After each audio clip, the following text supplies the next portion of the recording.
കാഞ്ഞങ്ങാട് നഗരസഭയുടെ ആഭിമുഖ്യത്തിൽ മഴക്കാലപൂർവ്വ ശുചീകരണ ക്യാമ്പയിൻ കാഞ്ഞങ്ങാട് ഹെഡ് പോസ്റ്റ് ഓഫീസിന് പരിസരത്ത് നഗരസഭാ ചെയർപേഴ്സൺ ഹസീന താജുദ്ദീൻ ഉദ്ഘാടനം ചെയ്തു.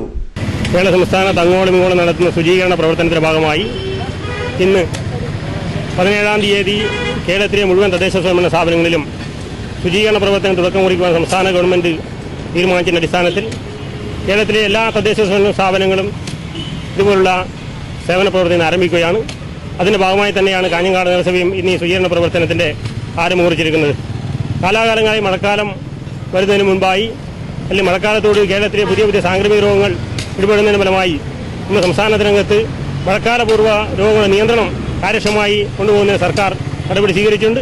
അതുപോലെ തന്നെ കാഞ്ഞങ്ങാട് നഗരസഭയ്ക്കകത്തും ഇത്തരം മഴക്കാലപൂർവ്വ രോഗം നിയന്ത്രിക്കുമെന്നും നമ്മുടെ നഗരസഭയ്ക്കകത്തുള്ള ശുചീകരണ പ്രവർത്തനങ്ങൾ കാര്യക്ഷമമാക്കുന്നതിന്റെ ഭാഗമായി നടന്ന ഈ പ്രവർത്തനം വരും കാലങ്ങളിൽ വളരെ ഗൗരവത്തോടുകൂടിയും കാര്യക്ഷമമായി മുന്നോട്ട് കൊണ്ടുപോകാൻ ആവശ്യമായ പരിശ്രമത്തിൽ നഗരസഭ ഏർപ്പെട്ടിരിക്കുകയാണെന്ന് അറിയിക്കാൻ ഈ സമയം ഉപയോഗിക്കുന്നു.